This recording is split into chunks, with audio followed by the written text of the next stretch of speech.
Assalamualaikum warahmatullahi wabarakatuh.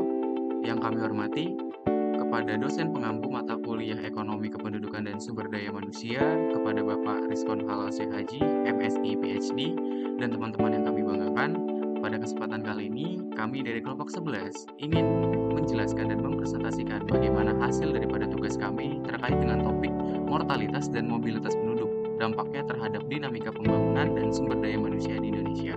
Untuk itu, mari disimak videonya.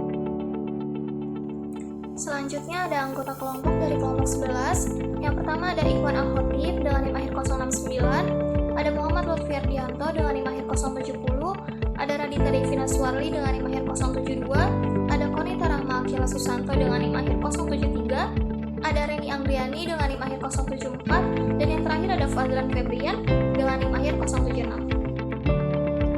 Baik, yang pertama kita masuk ke pendahuluan. Berbicara mengenai mortalitas dan juga mobilitas, di mana setiap masyarakat hidup dan berkembang dalam suatu ruang geografis yang dinamis, di mana perubahan yang terjadi baik secara fisik maupun secara sosial seringkali memicu pergeseran struktur kehidupan yang mungkin tidak langsung terlihat, namun perlahan membawa dampak besar bagi kualitas kehidupan masyarakat di dalamnya. Nah, dalam pembangunan sendiri, isu mortalitas dan mobilitas ini sangat penting karena mencerminkan kondisi sosial ekonomi dan ketimpangan suatu wilayah. Indonesia sendiri merupakan negara dengan jumlah penduduk sekitar 280-an juta jiwa, menempati peringkat keempat sebagai negara berpenduduk terpadat di dunia setelah Tiongkok, India, dan Amerika Serikat. Nah, hal ini membuat Indonesia menghadapi tantangan besar dalam pemerataan penduduk dan pembangunan yang berdampak pada pengangguran, kemiskinan, dan kesehatan masyarakat. Migrasi dari desa ke kota merupakan fenomena lama yang terus berkembang, tetapi apabila dibiarkan akan menimbulkan masalah sosial yang baru. Nah, oleh karena itu, pemahaman mendalam tentang mortalitas dan mobilitas ini penting untuk merumuskan kebijakan yang efektif demi meningkatkan kesejahteraan dan mengurangi ketimpangan yang ada di Indonesia. Selanjutnya di sini ada konsep mortalitas. Definisi mortalitas sendiri menurut Perserikatan Bangsa-Bangsa dan Organisasi Kesehatan Dunia, mortalitas atau kematian merupakan kondisi ketika semua indikasi kehidupan menghilang secara tetap yang bisa terjadi setiap saat setelah kelahiran seseorang. Nah, mortalitas merupakan salah satu komponen utama dalam demografi selain fertilitas dan juga migrasi. Kematian berdampak pada dinamika penduduk, termasuk jumlah, distribusi, dan struktur usia penduduk. Nah, data kematian ini memiliki nilai strategis dalam perencanaan pembangunan, seperti penataan pemukiman, penyediaan layanan pendidikan dan kesehatan, serta evaluasi program kependudukan. Kemudian, mantra pada tahun 1980 membedakan kematian menjadi dua kategori utama. Yang pertama itu ada kematian dalam kandungan atau biasa disebut dengan intrauterin, dan kematian di luar kandungan atau ekstrauterin. Nah, kematian dalam kandungan atau intrauterin ini dibagi lagi menjadi 3 jenis. Yang pertama itu ada abortus, yaitu kematian janin sebelum atau pada usia kehamilan 16 minggu. Kemudian yang kedua ada imatur, yaitu kematian janin antara 16 minggu hingga 28 minggu kehamilan. Dan yang ketiga ada prematur, yaitu kematian janin setelah 28 minggu hingga sebelum persalinan. Nah, kemudian kematian di luar kandungan atau extrauterin ini dibagi lagi menjadi 3 jenis. Yang pertama itu ada stillbirth atau lahir mati, yaitu bayi meninggal pada saat dilahirkan dalam usia kehamilan yang cukup, namun tidak menunjukkan tanda-tanda kehidupan. Kemudian yang kedua ada kematian neonatal, yaitu kematian bayi dalam 28 hari pertama setelah lahir. Dan yang ketiga ada kematian pasca neonatal, yaitu kematian bayi setelah 28 hari sebelum mencapai usia 1 tahun. Kemudian selanjutnya ada faktor-faktor yang memengaruhi mortalitas. Faktor ini dibagi menjadi 2. Yang pertama itu ada faktor pendorong dan ada faktor penghambat. Faktor pendorong sendiri dibagi menjadi beberapa poin. Yang pertama itu ada merebaknya penyakit menular atau menjalarnya penyakit menular. Jadi ketika penyakit menular menjalar lebih banyak, maka akan meningkatkan pula mortalitas yang ada di suatu wilayah tersebut. Kemudian yang kedua, terjadinya berbagai bencana alam seperti tsunami, gempa bumi, dan bencana alam lainnya. Kemudian yang ketiga, ada rendahnya kualitas pelayanan kesehatan dan asupan nutrisi masyarakat yang rendah juga. Kemudian yang keempat, adanya konflik bersenjata maupun insiden kecelakaan transportasi. Yang kelima, adanya degradasi kualitas lingkungan akibat polusi yang parah. Dan kemudian Yang selanjutnya ada faktor penghambat mortalitas. Faktor penghambat ini yang pertama ada kualitas kesehatan dan kecukupan gizi masyarakat yang telah mencapai standar optimal. Jadi ketika suatu wilayah tersebut sudah mencapai standar optimal dari segi kesehatannya, maka itu akan menghambat mortalitas atau mengurangi mortalitas. Kemudian yang kedua, stabilitas keamanan nasional tanpa adanya konflik bersenjata atau peperangan. Yang ketiga, perkembangan ilmu pengetahuan dan teknologi medis. Dan kemudian yang terakhir, adanya pemahaman religius yang mendalam di kalangan masyarakat. Nah, pemahaman religius yang mendalam di kalangan masyarakat ini akan mencegah tindakan kekerasan terhadap diri sendiri maupun orang lain yang ada di lingkungan tersebut. Selanjutnya, ada indikator mortalitas. Ada beberapa indikator mortalitas. Yang pertama, tingkat kematian umum atau CDR, yaitu suatu ukuran demografis yang menyatakan banyaknya kasus kematian per 1.000 jiwa populasi dalam waktu 1 tahun. Yang kedua, tingkat kematian berdasarkan kelompok usia atau ASDR. Kelompok ini memberikan gambaran yang lebih akurat dibandingkan CDR, karena memfokuskan perhitungan pada mortalitas dalam kelompok usia yang spesifik. ASDR mengukur frekuensi kematian per 1.000 individu dalam kelompok usia yang sama.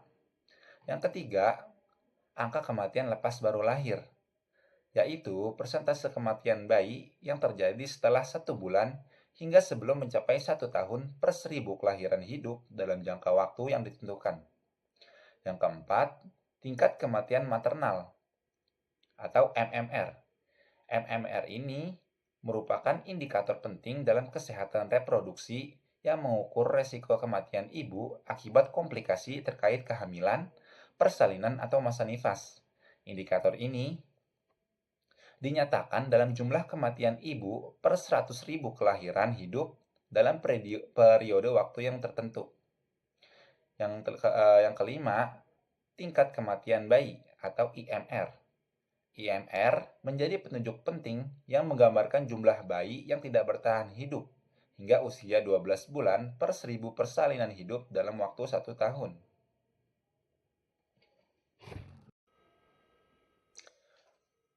Setelah membahas mortalitas, di sini kita akan membahas tentang mobilitas. Yang pertama ada konsep mobilitas. Mobilitas adalah pergerakan individu atau kelompok antar lokasi secara fisik maupun sosial, baik sementara maupun permanen. Bentuknya itu mencakup perjalanan harian seperti komuter, atau perpindahan kerja, wisata, dan juga pindah tempat tinggal, hingga perubahan status sosial ekonomi.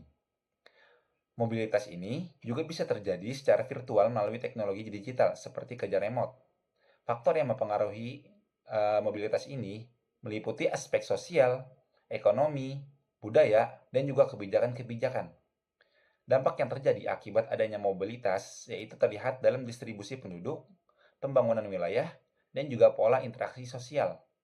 Selain perpindahan geografis, mobilitas juga mencakup perubahan dalam struktur sosial, seperti peningkatan pendidikan dan juga peningkatan karir.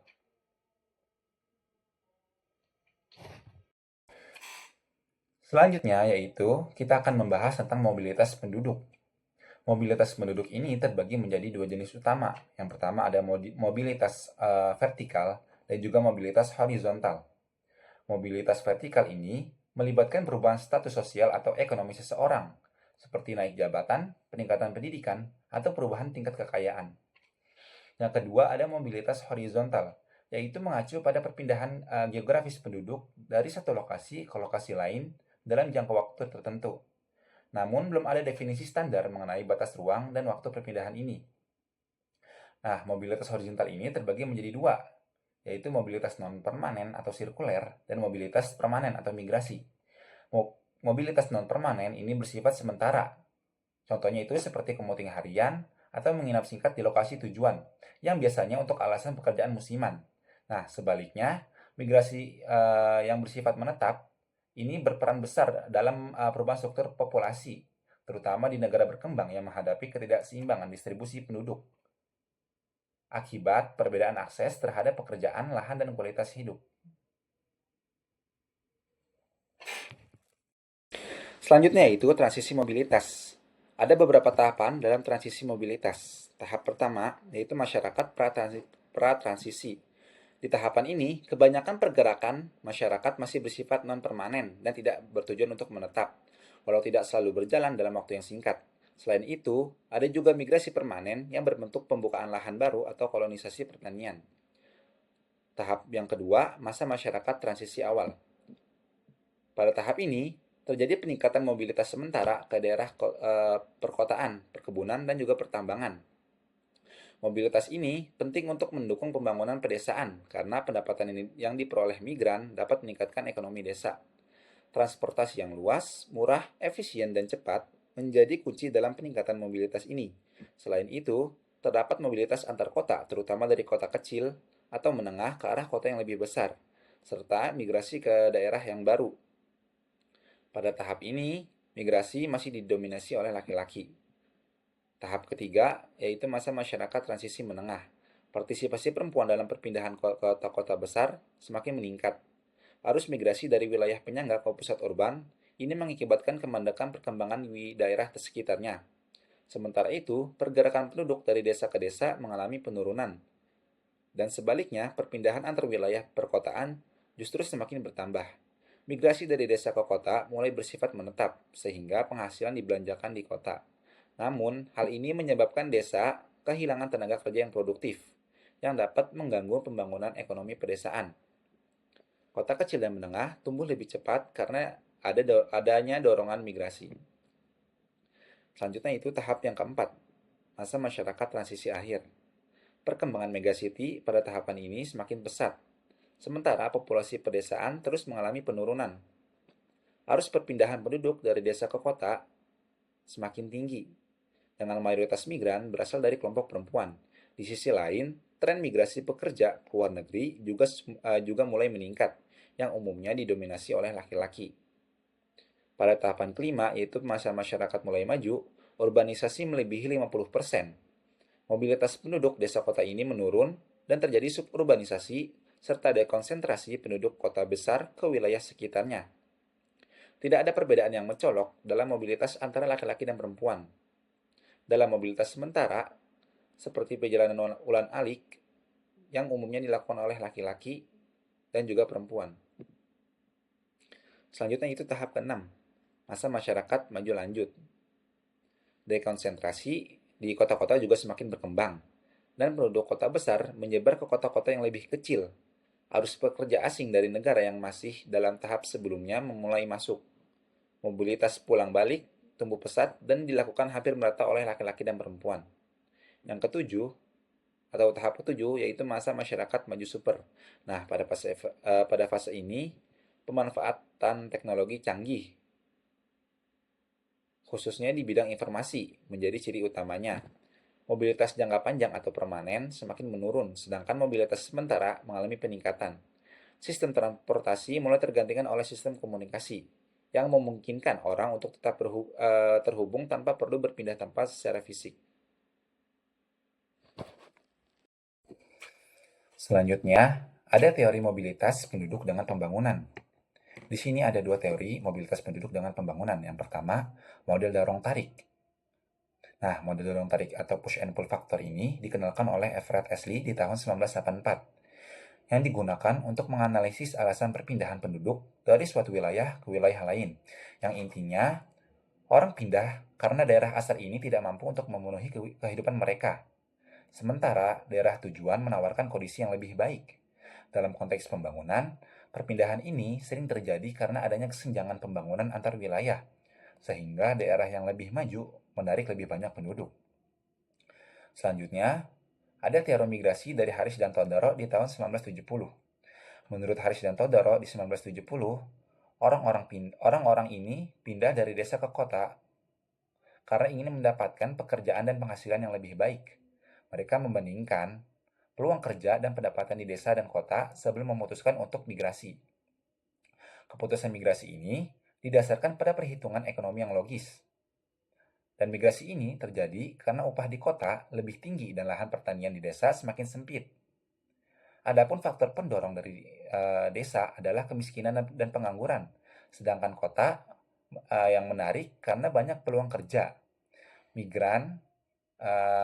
Transmigran atau migran melihat bukan hanya pendapatan yang sekarang, tetapi juga pendapatan yang diharapkan di masa depan untuk memenuhi kehidupan mereka. Selanjutnya, saya akan menjelaskan mengenai determinan mortalitas dan mobilitas, di mana determinan ini sendiri terdiri dari 3, yaitu faktor ekonomi, faktor sosial dan lingkungan, serta faktor kebijakan dan infrastruktur.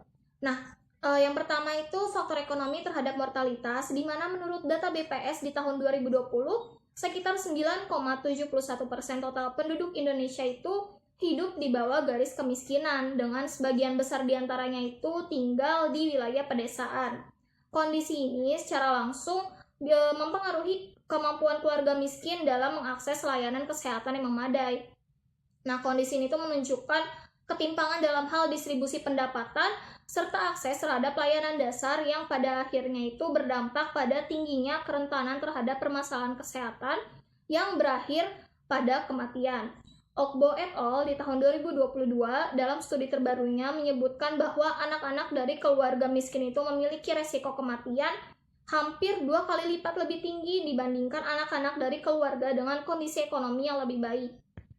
Selanjutnya, faktor ekonomi terhadap mobilitas, di mana berdasarkan laporan WHO di tahun 2021, meskipun urbanisasi ini sendiri itu mendorong pertumbuhan ekonomi, tapi disparitas antara wilayah perkotaan dan pedesaan ini masih melebar, di mana tanpa didukung oleh kebijakan dan infrastruktur yang memadai di wilayah tujuan migrasi, mobilitas itu justru berpotensi membuat para migran menjadi kelompok yang rentan mengalami kemiskinan baru serta terpinggirkan secara sosial, karena mereka ini seringkali tidak memiliki akses terhadap layanan dasar dan bekerjanya itu tanpa jaminan sosial. Nah, jadi migrasi ini sendiri tuh cenderung menjadi solusi sementara yang hanya memindahkan beban ketimpangan dari satu wilayah ke wilayah lain, kecuali diimbangi dengan kebijakan pembangunan yang inklusif yang memperhatikan pemerataan distribusi layanan dasar.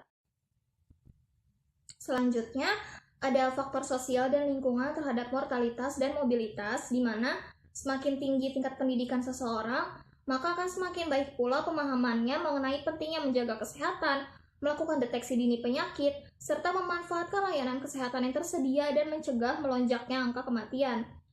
Hal ini tuh disebabkan oleh kemampuan mereka dalam mengakses informasi kesehatan, memilih fasilitas kesehatan yang layak, serta menghindari praktik-praktik tradisional yang membahayakan proses persalinan. Di sisi lain, tingkat pendidikan itu juga berperan dalam meningkatkan kualitas pengasuhan, terutama dalam hal pemberian makanan bergizi, imunisasi lengkap, serta pemantauan tumbuh kembang anak. Nah, di Indonesia, ketimpangan lingkungan ini seperti kurangnya sanitasi dan air bersih itu bisa memperbesar resiko kematian, terutama bagi anak dan ibu hamil.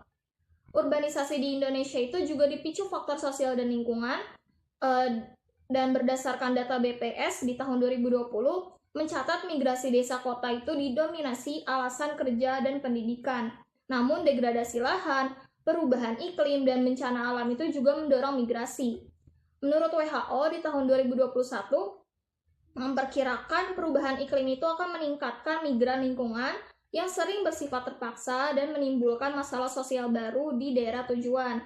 Kondisi lingkungan yang buruk berpotensi meningkatkan resiko penularan penyakit yang menular seperti diare, malaria, dan demam berdarah yang menjadi penyebab utama kematian, khususnya di daerah-daerah dengan infrastruktur kesehatan terbatas. Yang terakhir, peran kebijakan dan infrastruktur, di mana kebijakan pembangunan yang inklusif dan merata itu memainkan peran penting dalam menurunkan angka kematian dan mendorong mobilitas penduduk. Nah, ketimpangan infrastruktur dan akses layanan dasar seperti kesehatan, pendidikan, transportasi, dan sanitasi itu masih menjadi kendala utama di daerah tertinggal.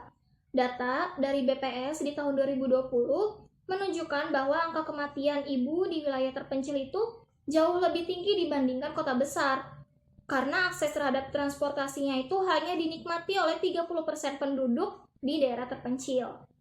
Meskipun program seperti JKN telah mencakup sebagian besar penduduk, tapi kualitas layanan yang timpang dan sanitasi yang masih buruk tetap menyebabkan tingginya mortalitas, terutama pada anak-anak. Jadi tanpa kebijakan yang benar-benar fokus pada pemerataan, pembangunan ini tuh justru akan memperkuat ketimpangan antar wilayah dan menghambat mobilitas yang produktif. Oke, selanjutnya ini ada interaksi antara mortalitas dan mobilitas. Nah, dalam interaksi ini ada 3 indikator lagi. Yang pertama itu ada dampak mobilitas terhadap angka kematian, yang kedua itu ada mortalitas sebagai pendorong mobilitas, dan yang ketiga ini ada urbanisasi dan beban kesehatan masyarakat. Nah, yang pertama kita akan membahas definisinya dulu. Jadi, interaksi antara mortalitas dan mobilitas itu merupakan hubungan dinamis yang saling mempengaruhi dalam konteks demografi dan kesehatan masyarakat. Nah, mortalitas sendiri atau tingkat kematian itu dapat dipengaruhi oleh mobilitas penduduk, yaitu perpindahan individu atau kelompok dari satu tempat ke tempat yang lainnya. Mobilitas yang tinggi seperti migrasi atau urbanisasi seringkali berdampak pada pola penyebaran penyakit, akses terhadap pelayanan kesehatan, serta kondisi lingkungan baru yang dapat meningkatkan atau menurunkan risiko kematian. Sebaliknya, tingkat mortalitas di suatu daerah juga dapat mendorong mobilitas itu sendiri. Misalnya, tingkat angka kematian akibat konflik atau bencana alam bisa menyebabkan eksodus penduduk. Oleh karena itu, pemahaman terhadap keterkaitan antara mortalitas dan mobilitas itu sangat penting dalam perencanaan pembangunan sistem kesehatan dan mitigasi risiko populasi, karena perubahan pada salah satu aspek itu hampir selalu mempengaruhi yang lainnya. Selanjutnya ini ke indikator yang pertama, yaitu dampak mobilitas terhadap angka kematian. Jadi mobilitas penduduk baik secara individu ataupun kelompok dari satu wilayah ke wilayah lainnya memiliki pengaruh besar terhadap tingkat kematian, terutama melalui 2 faktor utama, yaitu ketersediaan layanan kesehatan dan kondisi lingkungan tempat tinggal. Mobilitas yang lancar dapat memperbaiki akses masyarakat terhadap fasilitas kesehatan yang memadai. Ketersediaan transportasi umum dan infrastruktur jalan yang memadai memungkinkan masyarakat menjangkau rumah sakit, puskesmas, ataupun klinik dengan lebih mudah. Nah, dan dari hal tersebut itu berdampak positif pada penanganan medis darurat, proses persalinan, program imunisasi, dan pengobatan penyakit menular yang bisa dilakukan secara cepat dan tepat. Nah, meski mobilitas penduduk itu memberikan sejumlah manfaat, di sisi lain mobilitas yang berlebihan juga dapat memiliki efek negatif terhadap kesehatan lingkungan yang pada akhirnya berkontribusi pada peningkatan angka kematian. Lonjakan penggunaan kendaraan bermotor, urbanisasi yang cepat, serta perpindahan penduduk ke wilayah perkotaan menyebabkan peningkatan polusi udara, kemacetan lalu lintas, dan kepadatan populasi. Lanjut ya, di indikator yang kedua ini ada mortalitas sebagai pendorong mobilitas. Jadi menurut Hugo 2008, dia mengemukakan bahwa tingginya angka kematian akibat bencana alam, konflik, ataupun wabah penyakit dapat menjadi pemicu tekanan sosial dan ekonomi yang kuat bagi masyarakat sehingga mendorong terjadinya mobilitas penduduk. Nah, dalam banyak kondisi, perpindahan ini itu bukanlah keputusan sukarela, melainkan reaksi terhadap situasi yang mengancam keselamatan hidup. Bencana yang menimbulkan banyak korban jiwa tidak hanya merusak sarana dan prasarana serta sumber penghidupan, tetapi juga menciptakan rasa tidak aman yang mendalam di tengah masyarakat. Akibatnya banyak individu dan keluarga memilih untuk mencari lingkungan baru yang lebih aman dan stabil. Dan mungkin contohnya kalau misalkan di Indonesia itu pada kejadian tsunami Aceh tahun 2004 lalu. Oke, selanjutnya di indikator yang ketiga ini ada urbanisasi dan beban kesehatan masyarakat. Jadi urbanisasi itu membuka peluang lebih besar bagi masyarakat untuk memperoleh akses terhadap layanan kesehatan yang lebih modern dan memadai, serta tersedianya fasilitas pendidikan yang lebih beragam. Dan kehadiran infrastruktur kesehatan yang lebih lengkap di perkotaan dan kemudahan dalam menjangkau pelayanan medis turut mendukung penurunan angka kematian serta peningkatan angka harapan hidup. Lebih jauh, individu yang mencapai jenjang pendidikan tinggi dan memperoleh pendapatan lebih besar seringkali menunjukkan kecenderungan lebih memahami pentingnya gaya hidup sehat dan upaya pencegahan penyakit, sehingga dapat mengurangi potensi munculnya penyakit tertentu. Nah, menurut Vlahov et al. 2007 menyatakan bahwa ketika urbanisasi tidak diiringi dengan perencanaan yang matang, hal ini berisiko memperbesar ketimpangan dalam akses layanan kesehatan, terutama bagi kelompok masyarakat berpendapatan rendah yang menetap di kawasan kumuh. Selanjutnya, ada studi kasus mortalitas di Indonesia. Seperti yang sudah dijelaskan sebelumnya, mortalitas adalah salah satu bagian yang menyusun dinamika kependudukan dalam sudut pandang demografi. Selain daripada poin fertilitas dan migrasi ataupun mobilitas sosial yang lain yang juga berkaitan dengan permasalahan ekonomi, sosial, budaya, dan lain-lain. Dalam mengukur angka mortalitas suatu wilayah, memerlukan beberapa indikator yang menjadi acuan untuk mengevaluasi kebijakan pemerintah dan memahami bagaimana kondisi dan perbandingan angka kematian di berbagai wilayah. Beberapa indikator yang dapat digunakan yaitu yang pertama ada crude death rate atau angka kematian kasar, yang kedua ada age-specific death rate atau angka kematian menurut umur, yang ketiga ada infant mortality rate atau angka kematian bayi, yang keempat ada child mortality rate atau angka kematian anak, yang kelima under 5 mortality rate atau angka kematian balita, yang keenam ada neonatal mortality rate atau angka kematian neonatal, yang ketujuh ada maternal mortality rate atau angka kematian ibu, dan yang terakhir ada angka kematian lansia. Selanjutnya ada grafik dan data studi kasus mortalitas di Indonesia. Berdasarkan hasil long form sensus penduduk di tahun 2020 yang disusun oleh Badan Pusat Statistik di Indonesia, diperoleh hasil tren CDR di Indonesia di tahun 2005 menurun sampai tahun 2020. Tercatat di tahun 2005 dan 2010, CDR di Indonesia memiliki angka 6,4, yang mana itu tandanya ada sekitar 6-7 kasus kematian per 100 penduduk di Indonesia.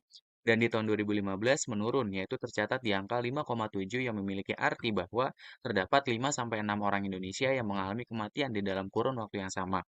Untuk tahun 2020, menurun di angka 4,74 kematian per 1000 penduduk, yang diikuti dengan adanya peningkatan angka persentase penduduk yang berusia 65 tahun, yang menandakan bahwa semakin banyaknya masyarakat Indonesia yang berhasil bertahan hidup atau memiliki angka harapan hidup yang lebih baik. Untuk angka umur harapan hidup dapat dilihat di dalam tabel indikator umur harapan hidup atau UUHH. Walaupun sempat menurun di tahun 2010 sebesar 69,8, sebelumnya di tahun 2005 sebesar 70, angka harapan hidup ini mulai mengalami tren baik peningkatan dimulai dari tahun 2015 sebesar 72,5 dan tahun 2020 sebesar 73,37. Di dalam tabel tersebut juga digambarkan bagaimana terdapat tren penurunan angka kematian bayi atau IMR yang ada di Indonesia hingga di data sensus terbaru yaitu di tahun 2020 di angka 16,85 dan diperoleh bahwa terdapat 16-17 kematian bayi berumur di bawah 1 tahun dari setiap 1000 kelahiran hidup. Penurunan CDR di Indonesia di tahun 2005 hingga di tahun 2020 dapat dijelaskan dan juga selaras dengan adanya data penurunan angka kematian bayi dan semakin banyaknya masyarakat yang dapat bertahan hidup lebih lama dengan meningkatnya jumlah atau angka penduduk usia lanjut. Faktor-faktor yang dapat mempengaruhi penurunan CDR ini salah satunya adalah adanya peningkatan kualitas dan kuantitas fasilitas kesehatan yang ada di berbagai wilayah di Indonesia. Selain itu, pengaruh dari adanya perkembangan teknologi termasuk di dalamnya perlengkapan dan peralatan yang mendukung pemenuhan tingkat kesehatan yang baik serta modernisasi dalam sistem pelayanan yang memudahkan masyarakat dalam menjangkau fasilitas kesehatan dengan lebih mudah. Pembangunan berbagai fasilitas pendukung lainnya seperti transportasi umum, jalan antar kota dan provinsi, jalan tol, dan lain-lain juga memiliki andil besar dalam meningkatkan efisiensi pelayanan dan distribusi barang yang mendukung pemenuhan kebutuhan serta membantu meningkatkan taraf hidup masyarakat di Indonesia di berbagai daerah secara lebih baik. Selanjutnya ada studi kasus mobilitas di Indonesia. Di dalam konsep mobilitas terdapat mobilitas vertikal dan horizontal. Untuk studi kasus kali ini, kita akan berfokus terhadap mobilitas horizontal, yaitu mobilitas yang berfokus kepada pergerakan fisik yang dilakukan oleh suatu masyarakat. Di dalam konsep mobilitas horizontal, terdapat dua pembagian mobilitas, yaitu mobilitas permanen dan juga mobilitas non-permanen. Dimulai dari mobilitas non-permanen. Mobilitas non-permanen itu adalah disebut juga mobilitas penduduk sirkuler yang dapat terbagi menjadi dua, yaitu mobilitas penduduk ulang-alik atau commuting yang biasanya dapat dijumpai seperti orang yang melakukan mobilitasnya dalam periode harian seperti pergi bekerja di pagi hari hingga pulang ke rumah kembali di sore hari. Kemudian ada juga mobilitas memondok ataupun menginap yang digambarkan seperti orang yang merantau atau tinggal sementara di wilayah kota lain dalam jangka waktu yang lebih lama, namun tidak menetap selamanya di wilayah tersebut. Nah, kemudian mobilitas permanen. Mobilitas permanen ini sering kita sebut sebagai mobilitas migrasi, yaitu pergerakan perpindahan penduduk dari suatu wilayah ke wilayah yang lain dengan tujuan untuk menetap di daerah tersebut dalam jangka waktu yang lama, bahkan selamanya. Terdapat beberapa faktor yang menyebabkan adanya migrasi, yaitu yang pertama faktor individu, yang kedua faktor daerah asal, yang ketiga faktor daerah tujuan, dan yang keempat faktor rintangan antar daerah. Dalam pelaksanaannya, terdapat beberapa indikator yang ada dalam konsep mobilitas, di antaranya migrasi sumber hidup, migrasi resign, migrasi total, migrasi internasional, stok migran, dan komuter. Indikator 1 hingga 5 merupakan bagian daripada mobilitas permanen dan indikator 6 merupakan bagian daripada mobilitas non-permanen. Selanjutnya, dalam studi kasus mobilitas di Indonesia, terdapat data angka migrasi total yang bersumber dari Badan Pusat Statistik Indonesia yang menggambarkan bagaimana tren migrasi yang terjadi di berbagai provinsi di Indonesia. Angka migrasi total menjelaskan bahwa semakin tinggi persentase migran masuk total di suatu wilayah, maka semakin banyak penduduk wilayah tersebut yang sebelumnya pernah tinggal di wilayah yang lain. Sedangkan definisi migran total adalah penduduk wilayah administrasi yang tempat tinggal sebelumnya berbeda dengan wilayah administrasi tempat tinggal saat pendataan sensus ini dilakukan. Dapat terlihat bahwa ada 5 provinsi yang memiliki angka migrasi total tertinggi, yaitu diantaranya Kepulauan Riau, Kalimantan Utara, DKI Jakarta, Kalimantan Timur, dan Riau.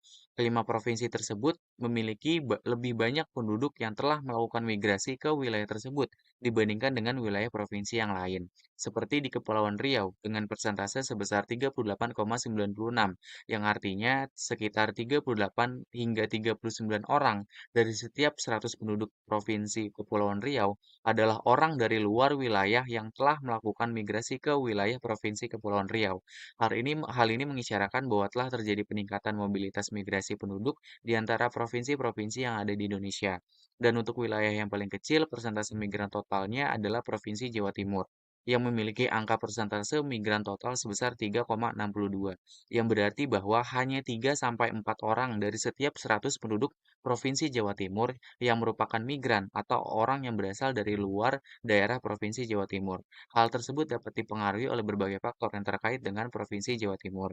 Dari penjelasan data di atas, dapat kita peroleh gambaran bagaimana proses mobilitas penduduk berupa migrasi yang telah terjadi di berbagai wilayah provinsi di Indonesia yang disebabkan oleh banyak faktor, baik itu faktor internal yang ada dalam diri masing-masing individu, ataupun faktor eksternal yang bisa mempengaruhi pilihan mobilitas yang akan dilakukan oleh masing-masing individu. Oke, selanjutnya beralih ke kebijakan dan strategi penanganan. Yang pertama itu ada intervensi untuk menurunkan mortalitas.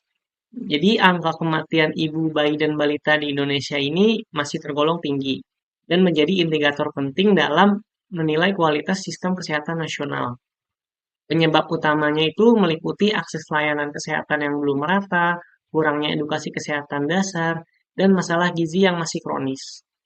Pemerintah telah menerapkan berbagai kebijakan strategis seperti pendekatan Continuum of Care atau COC dan program Making Pregnancy Safer atau MPS untuk memastikan layanan kesehatan berkelanjutan sejak masa prakehamilan hingga pasca persalinan.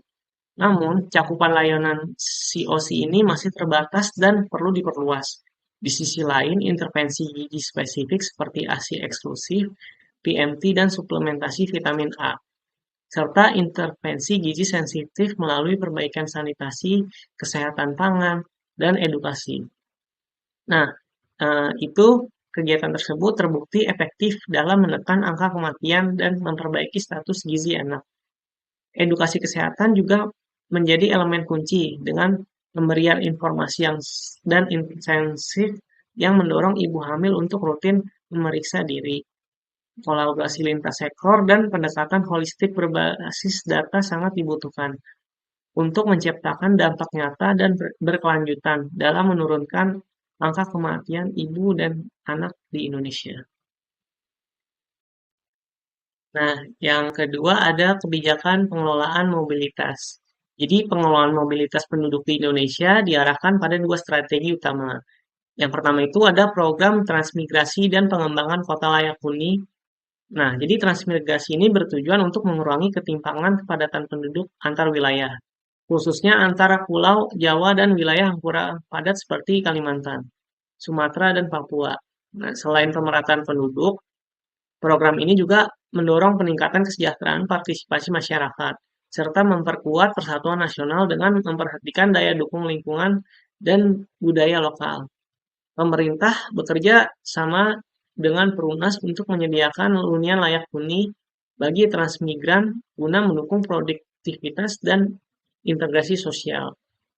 Nah, di sisi lain, pembangunan kota layak huni ini yang diusung dalam RPJM 2025 sampai 2045 menekankan pentingnya peningkatan infrastruktur, akses layanan dasar, serta kawasan pemukiman terintegrasi dan ramah lingkungan, gunanya untuk memperkuat kontribusi terhadap pembangunan berkelanjutan.